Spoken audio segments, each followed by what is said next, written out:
First of all, we've also done this video in Hindi. If you prefer to watch it in Hindi, do check the link in the description below. If not, let's continue here.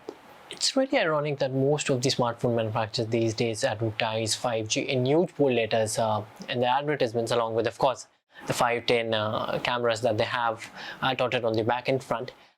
When the fact is that no carrier in India right now offers 5G capabilities.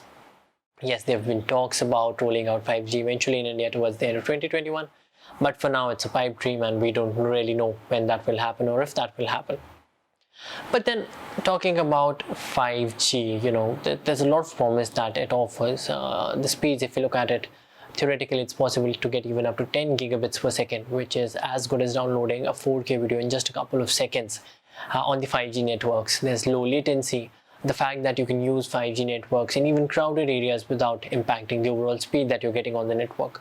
So all in all, these things make 5G so much more superior than what 4G has to offer in India. But then it is also important to understand whether the 5G that the phones in India right now are offering, is it true 5G? Can it make use of all these benefits of the technology that are out there in the market? Or is there some sort of a marketing sham that's going on? We try to find it out in the video today. So both 4G and 5G use electromagnetic waves for transmission of information, and this is the backbone of any telecom network. So you would have heard a lot of these waves being auctioned off in the spectrum auctions that the government does from time to time.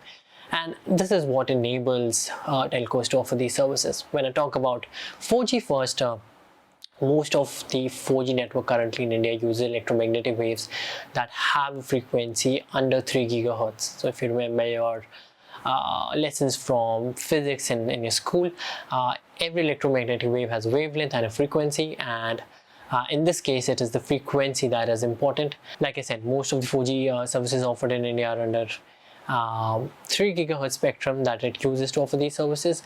We have sub gigahertz spectrum like 700, 800, 900 bands.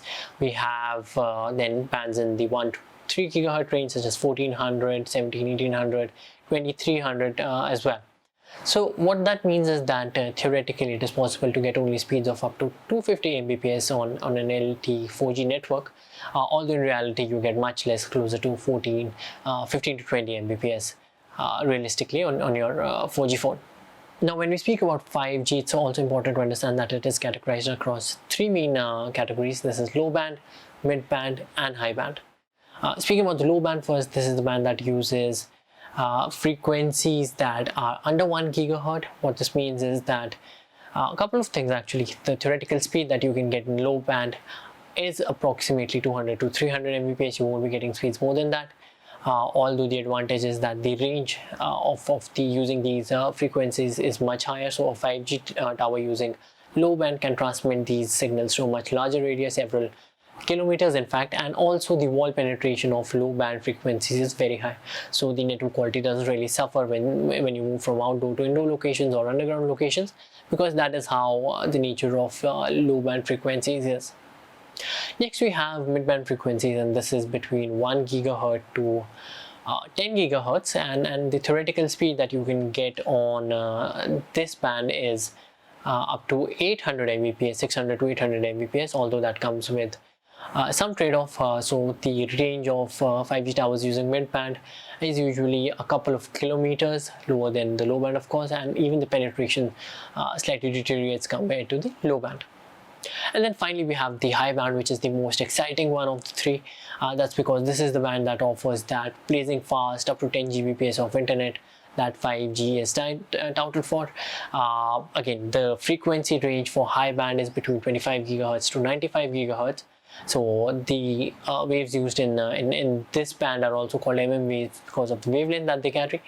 And like I said, it's this band that offers that really fast internet, 1 to 2 gigabits in real life. Although it comes at a price, the range of high band is very low. It's just 1 or 2 kilometers in an optimistic scenario, and the high band has a really bad penetration. So it doesn't really work as well in indoors or underground locations. So that's a trade-off that you have to take. So what we usually see is that high band in even a developed world is deployed in very high urban populated areas with high density given the economies of scale, and it is usually paired with a low band or mid band to make sure that the coverage is adequate for the customers. Now, if you talk about the recent auction that was done in 2021, most of the airwaves sold even in this auction were under 3 GHz. So let's say in the future, if telcos decide to use these airwaves for 5G, they would still be operating in the low band or the early mid band, not even the complete mid band, but the early mid band, given that none of the frequencies above 3 GHz were auctioned. What this means is that even if Indian telcos tomorrow decide to launch 5G in India, the maximum speed that you will be getting is under 200 to 250 Mbps. Yes, that's the range. You won't be getting that 1 gigabits per second of elusive speed. That's because high band frequencies haven't been auctioned, and by the looks of it, doesn't look like anytime soon that we'll be having that auction. What this also means is that most of the when we talk about the phones, the 5G phones that are released in India, most of them have low and mid band frequency radios only. Even if I look at flagship phones like iPhone 12, Galaxy S21, OnePlus 9 Pro, most of the frequencies that they support are in low band and mid bands in India. So if I talk about iPhone 12, which is a 5G phone, it supports from N1 to N79, if I remember correctly. That's up to 4.7 gigahertz of frequencies. That's the only bands that it supports, unlike the US where there's also support for high bands. So theoretically, you'll be only getting up to 250 Mbps of speeds on 5G networks on these phones. And let's say tomorrow, if the auction for high band is also done, and telcos start offering 5G in that network or that segment, these phones won't be able to leverage that high speed because they simply don't support that kind of frequencies. So that's how it is. So although that said, it's not like that's all bad, because they have at least some 5G capability, if not all, which is better than, of course, having no 5G capability at all. I expect that in the next year or so, we should see phones that start supporting high band frequencies as well. Again, depending on when that auction is done and when telcos are ready to offer that kind of services.